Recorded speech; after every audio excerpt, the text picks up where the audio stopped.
Hi ma'am, good morning. I am Abigail Wakan and this is my teaching demonstration in physical education and health. Hello everyone, good morning. Good morning grade 5 St. Dominic. How are you today? How are you JC? Good? How about you Berna? Are you good? How are you feeling for today? Okay, very good. I like your energy, Berna, huh? Now, I will be expecting, since I have received a high energy, I will be expecting that this energy will last until the end of our meeting for today. Am I clear? Okay, very good. Now, are you all ready for our discussion for today? Okay, good. Now, before we will start, please stand up. Let's have first our opening prayer. Now, please compose yourselves. Okay, very good. And Angelo, can you lead us our opening prayer for today? Okay, very good. Now, compose yourselves, everyone. Please bow down and feel the presence of our Lord.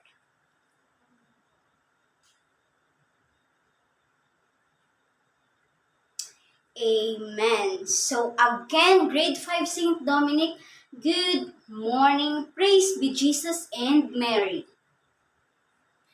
Okay, now, before you settle yourselves, I want you to please first arrange properly your chairs and pick up the pieces of paper under the Okay. Okay, very good. Very good group. Row 1, very good. How about row 3? I can still see pieces of paper under your chairs. Please pick up. Okay, very good. Are we all clear? Okay, very good. Now, please sit down and please prepare yourselves for our discussion for today. Now, I will be checking first your attendance, and while checking your attendance, kindly pass your assignments by row silently. Again, kindly pass your assignments by row silently. Understand? Okay, very good. Now, if your name is being called, say present. Alan, Berna, Carla, Daniel, Ernel, JC, Abigail. Okay, very good. Are the assignments complete? First person in a row, please pass the assignments in my table. Very good. Now, please, please give a round of applause to everyone. We are all present for today. We are complete. A round of applause, please, for making yourselves able to come here in the school today and come to our discussion. Okay, very good, Saint Dominic. Now, still before we will start our lesson, can someone have a short recap of what we have discussed yesterday? I want someone to have a short recap about our discussion yesterday. Yes, Angelo. What have we discussed yesterday? Okay, Angelo, what have we discussed yesterday? Very good. It's all about weight having, normal, average, and underweight. Now, we'll ask you a question. Is everything clear about what we have discussed yesterday? Okay, very good. Now, are you ready for a new topic, a new discussion, a new lesson for today? Okay, very good. But before that, thank you, Angelo, for having a recap of what we have discussed yesterday. Now, let's proceed on activity. Diba, I told you to bring materials, colors, papers. Okay, very good. Okay, you are all prepared for our lesson for today. Thank you for that and have a clap of yourself. Okay, very good. Now, I want you, our activity for today is about good choice or bad choice. Now, I want you to draw a happy face and a sad face on each paper. So, it will look like this and this. Color yellow for a happy face and color blue for the sad face. Now, I will give you only 2 minutes to do that, and after that, we'll proceed to our activity. Okay, timer starts now. Please illustrate a happy face and a sad face.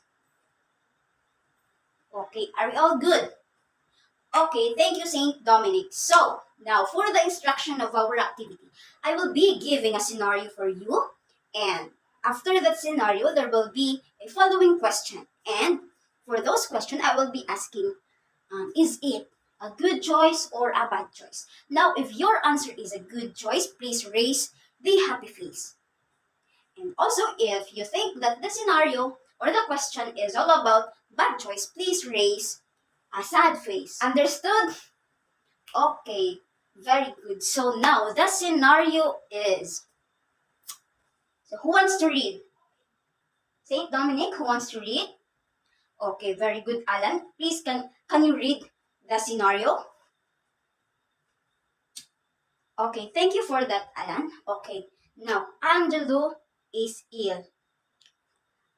He experiencing a severe headache and has a 39.4 Celsius temperature. Upon checking on his doctor, he was diagnosed having what? Thrombo, again, thrombocytopenia syndrome virus. So it is a fever. It's a high fever with some complications. Okay. Now Angelo's doctor prescribes tablet for him to take to lessen what he is feeling. Okay, to lessen the temperature or to make the temperature go low. Okay, now the prescriptions are. So the prescriptions are, we have here example prescription. Okay, don't pilit. So I have here a sample prescription. So Angel's prescription is we have paracetamol with 5 grams to take every 4 hours. Second, we have also Advil having 500 grams to take 2 times a day. And also for his thrombocytopenia syndrome virus, we have an piperacillin with 10 grams every 4 hours. Now, what are the prescription? We have. Okay, very good. Now, do you experience having this kind of sakit? Do you siguro having severe fever but having this thrombocytopenia syndrome virus, diba, is some sort of a complication. So dapat if you have a complication, you have to very careful of what you have. Kaning inumon nga tambal, diba? If you have especially this somehow if you hear this kind of sakit, thrombocytopenia syndrome virus, diba? It's very unfamiliar. If you have if a normal person will hear this, it sounds like a complicated sakit. However, this sakit is only a fever with having complications. Okay. Now, first question is now. Please don't forget what I have instructed you that if the question is good choice, please raise the very good the happy face. However, if it is a bad choice, please raise the very good. Now for the first question. If Angelo takes paracetamol together with piperacillin every 4 hours and Advil every 2 times a day, is Angelo exercising a good choice or a bad choice? Again, if Angelo is taking paracetamol together with piperacillin every 4 hours and Advil every 2 times a day, is he exercising a good choice or a bad choice? Now, please raise your bet. If you think that Angelo is exercising a good choice or a bad choice, please raise a happy face or a sad face. Okay, very good. I see many happy face. Now, why do you think that the first question is a happy face or a good choice? Again, why do you think that the first question is a good choice? Okay, Alan. Alan is so very participative today. What makes you think that the first question is a good choice? Very good, because Angelo, sunod siya sa instruction sa doktor. Sunod siya sa instruction sa doctor. Now, again, for the information of everyone, the prescription here, this is the example of prescription, by the way. Now, the prescription is a instruction given by medical professional like doctors, nurses, like that, to instruct or to provide a medicine to a patient. Okay, so this is a sample prescription. Now, Angelo, why do you think that the first scenario or the question is a good choice? It is because, very good, si Angelo ay sumusunod sa lahat ng in-instruct ng doktor, lahat ng nilagay ni doc sa prescription. Diba? Do you please do observe that the paracetamol and the piperacillin is to take every 4 hours. Now, for the first question, Angelo takes the paracetamol and the piperacillin in every 4 hours, and Advil in every 2 times a day. So, sinunod niya yung instruction ng doctor sa kanya. Very good. Thank you for that question. Thank you for that answer, Alan. Now, for our second scenario. Now, if Angelo takes paracetamol together with piperacillin in every 2 hours and Advil every 4 hours, is he exercising a good choice or a bad choice? If Angelo takes paracetamol and piperacillin in every 2 hours and Advil in every 4 hours, is he exercising a good choice or a bad choice? So, okay, very good. I all see a sad face. Why do you think it is a sad face? Why do you think that the second question is a sad face? Wala man siya giusab. Wala siya gidungag na tambal. Diba? Paracetamol, Advil, o piperacillin man lang gihapon ang iyang gitake. Yes, again, Angelo. Because of the very good, the hours and the time that instructs kay mali. Very good. Now, paracetamol, to the second question, paracetamol and piperacillin was taken every 2 hours. Ang instruction ng doctor ay every 4 hours. Diba? It might be worsen his condition. Diba? Now, the worst is, Advil is every 4 hours. Now, imbes na 2 times a day yung Advil kasi is gamot for headache. Diba? Every 2 times a day, he takes every 4 hours. Now, the paracetamol and piperacillin every 2 hours. What, diba? Sa inyong palagay, ano ang magiging bunga ng ginawa ni Angelo sa ating second question? Yung paglabag niya sa instruction ng doktor. Very good. Pwede, mas lalala yung kondisyon niya. Mas may mga sakit pa na mabubuo. Diba? Imbis na yung piperacillin ay every 2 hours. Ano kasi ito siya? Antibiotic. So, dapat be careful of taking antibiotic kasi yung internal organs natin, yung internal organs, yung germs ng sa loob natin yung pinapatay niya. If you take that or if you abuse that gamot, it will be worse in your condition, or else may magiging bunga yan or may magiging sakit pa. Diba? Imbis na fever lang yung lagnat mo, diba? magkakaano ka pa sa kidney, or magkaka-heart failure ka pa kasi inabuso mo yung gamot. And it is a very bad behavior. Now, for the third and last question. Is this a good choice or a bad choice? If Angelo does not take any of the medicine that his doctor prescribed, is he exercising a good choice or a bad choice? The question is, if Angelo did not take all of this, is he exercising a good choice or a bad choice? Very good. Everyone raises a sad face now. Bakit this is a bad choice? Yes, Berna.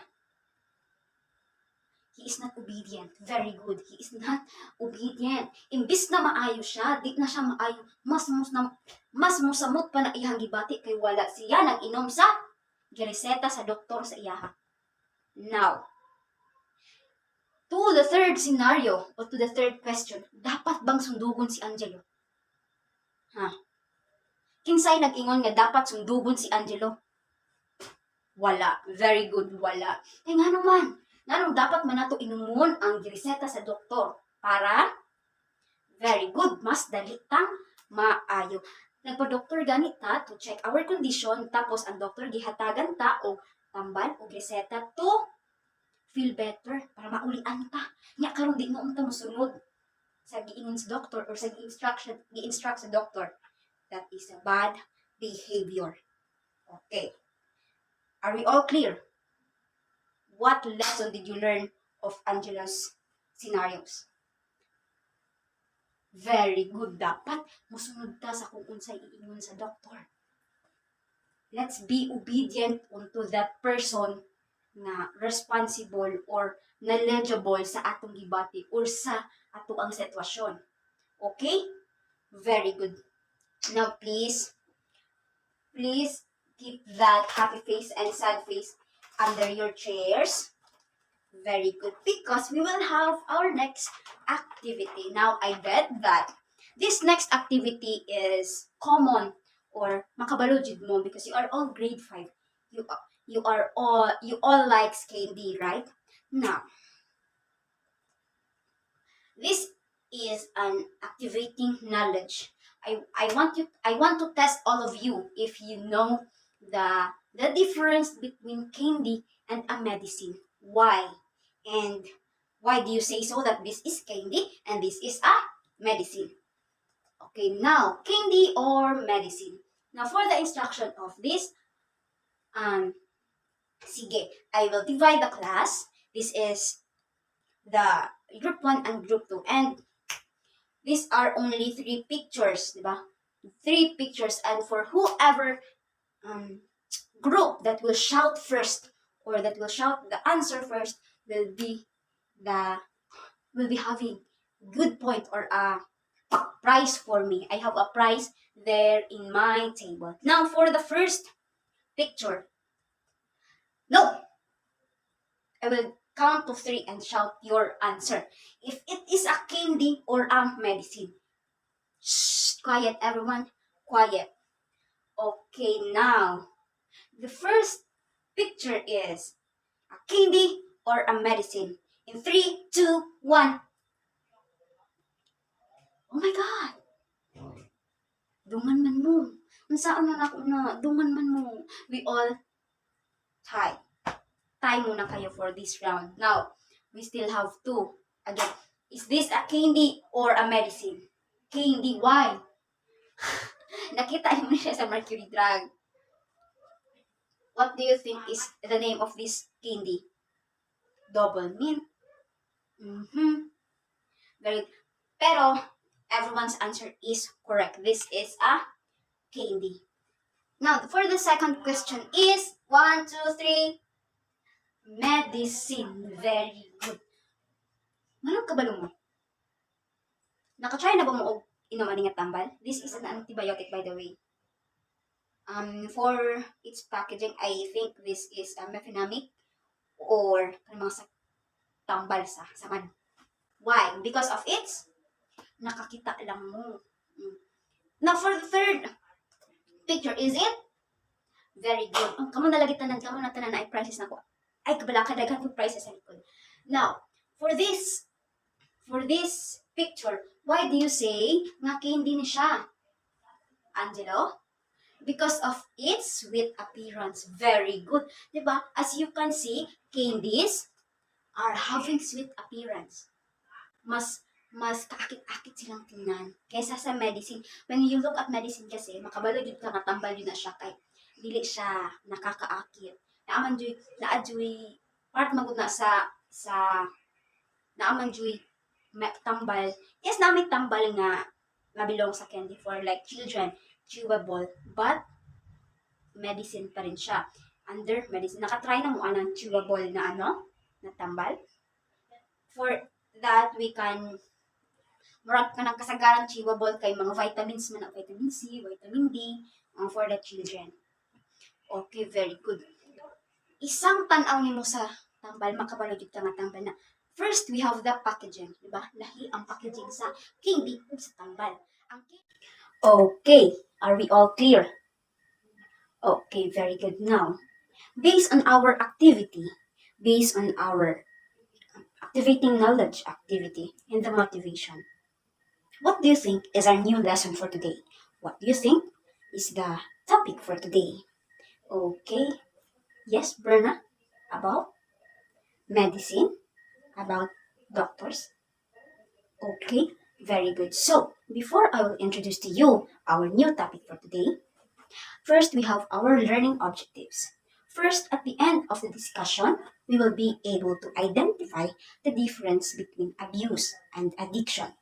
Second, state the importance of medicine in our health. Third, demonstrate the proper medication safety principle. So at the end of lesson, we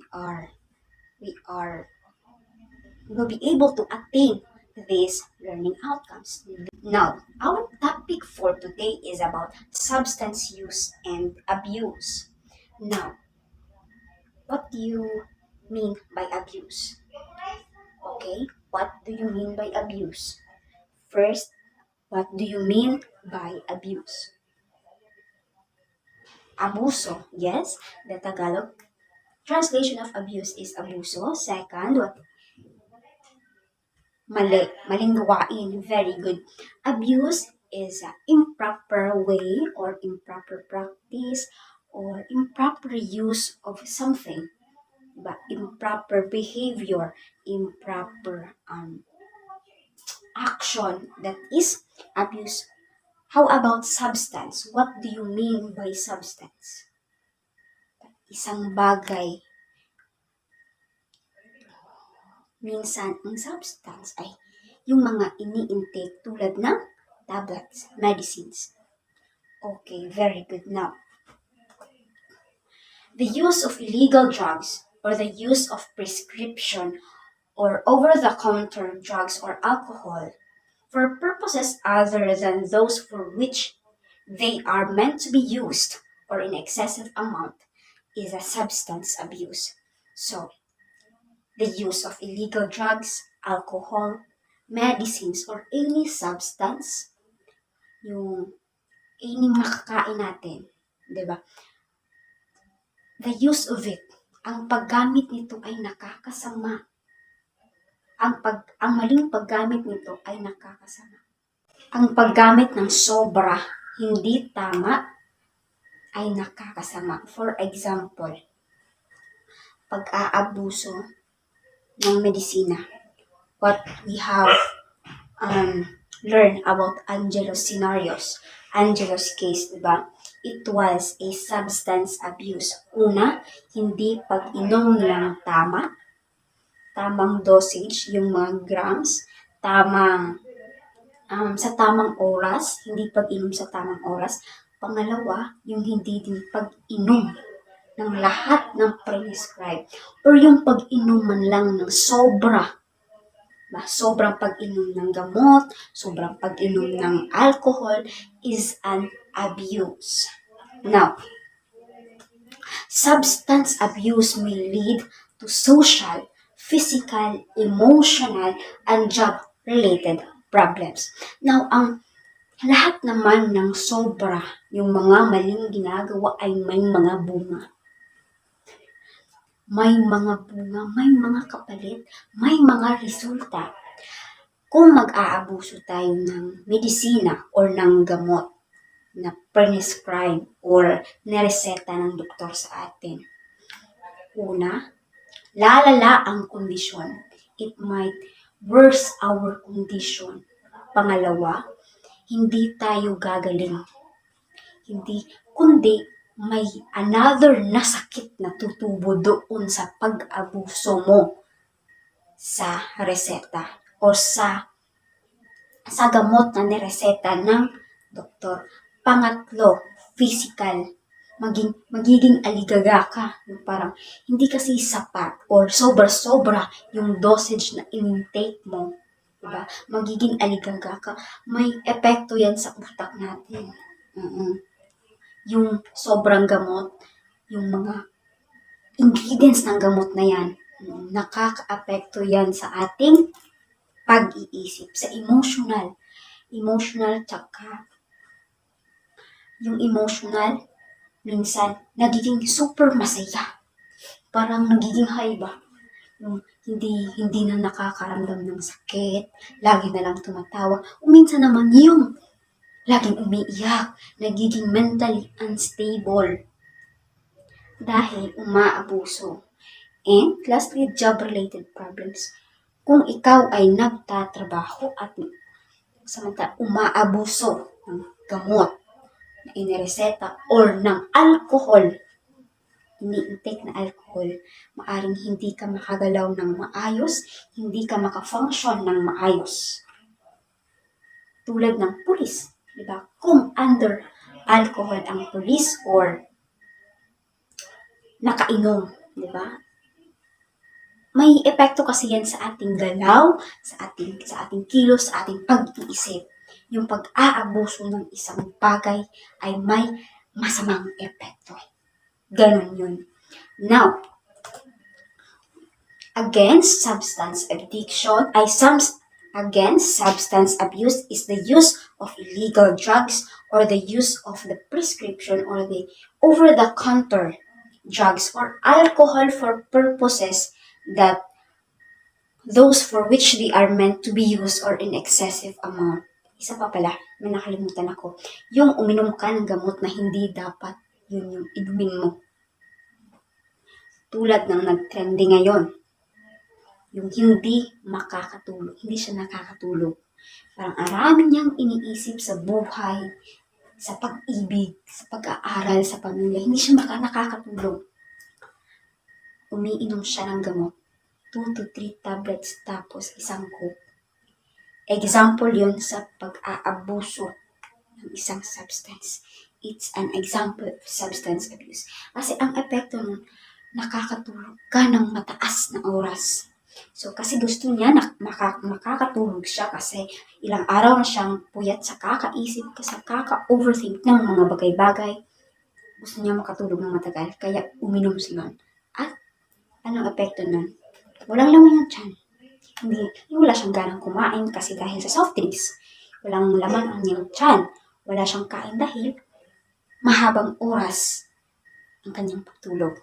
Now, next we have substance addiction, also called substance use disorder. It is a disease that affects a person's brain, behavior, and leads to an inability to control the use of illegal or legal drugs or medication. Again, under pa rin ito sa medication. Substances such as alcohol, marijuana, nicotine also are considered drugs. Now, ano ang kaibahan ng substance abuse at substance addiction? Yung substance abuse, pag-aabuso lang. Yung parang sa isang pangyayari lang yung ginagawa mo. However, yung addiction, yung paulit-ulit kasi nagugustuhan mo yung resulta. Yung tulad ng example ko kanina, hindi siya makatulog kaya nag-i-intake siya ng maraming paracetamol together with soft drinks para makakatulog ng matagal. Pag inulit-ulit niya yun, nagiging addiction na yun. Nagugustuhan na ng katawan, hinahanap na ng katawan, hinahanap na ng mata niya. Yun ang addiction. It is a substance use disorder. Maling paggamit. Now, yun lang ba? Isa sa mga kinaaadikan, talagang kinaaadikan ay ang drugs, marijuana at nicotine. Kaya nga marami tayong drug addict, diba? Kasi nahahype sila. Feeling nila, anghel, lumilipad sila sa kaligayahan dahil sa drugs. Nagugustuhan nila yun kasi nalilimutan nila ang problema. Pero, unang resulta, nakakasakit to. Nakakasakit ang pagtitake ng drugs. Nakakasakit ng internal organs. Pangalawa, yung utak mo. Sinisira yung utak mo. Imbis na hindi ka bastos, pero nag-take ka ng drugs, nagiging bastos ka. Pangalawa, yung salita mo, yung gawa mo. Imbis na tahimik ka, walang satsat na pagkatapang. Upo, observe lang. Pero pinag-take ka at naging addict ka ng drugs, maaari kang magnakaw, magnakaw ng tindahan, ng kung ano-anong mga alahas, gadgets, dahil wala ka sa tamang pag-iisip. Yung pleasure, nandudoon ka sa feeling ng pleasure, feeling mo tama ang lahat, at yun ang addiction. Now, I will let you watch video explains what is substance abuse and substance addiction. Okay. Okay. Please focus on the details. Okay, now I will play it now. Please keep quiet.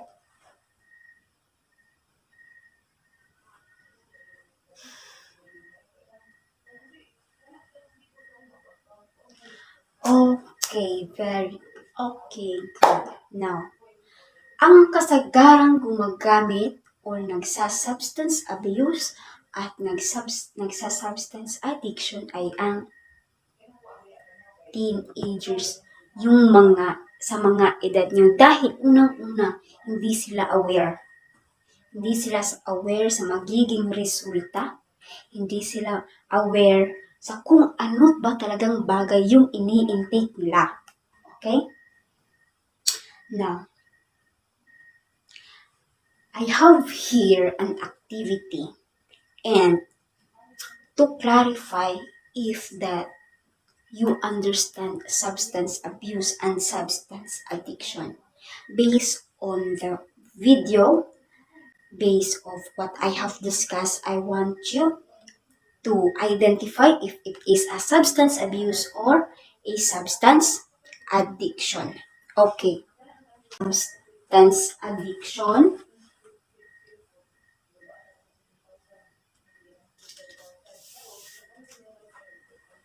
And substance abuse.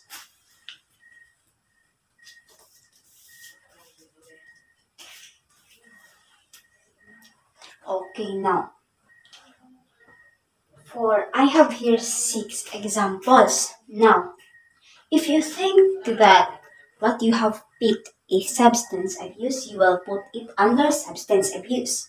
And if you think that it is substance disorder, substance addiction, you will put it in substance addiction. Okay. Okay.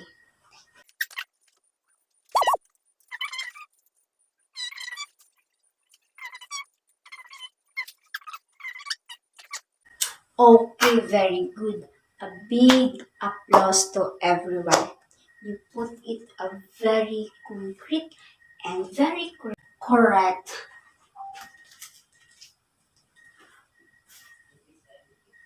I see that you understood what we have discussed. Now, let's again read what is substance abuse and substance addiction. First, we have substance abuse. So, substance abuse is taking over the counter drugs, taking medicine not prescribed, and taking medicine more on prescribed. Now, We have also substance addiction. We have the activity that unable to stop using a substance or a behavior, yung paulit-ulit na mong ginagawa or ini-intake is an act of addiction. Now, second, the use of marijuana and nicotine and the substance use disorder is what we call substance addiction. Now, don't forget that taking medication as prescribed is important in controlling chronic conditions, treating temporary ones, and overall health and well-being. Now, if you fail to take the medication that is being prescribed by the medical professional, it can lead you to worsen your condition, ba? Mas lalala pa yung nararamdaman mo. Again, second, mas may sakit na panibagong isisilang dahil sa kapabayaan o pag-aabuso mo sa isang medisina. Pangatlo, it can lead you to death. Believe me or not, ang pag-aabuso or ang pag-aadik sa isang bagay ay nakakamatay. May mga hindi magandang resulta. Kaya, wag na wag kayong gagawa ng anumang abuso at anumang addiction. Maliwanag? Maliwanag ba grade 5, St. Dominic? Okay, very good. Now, I have here a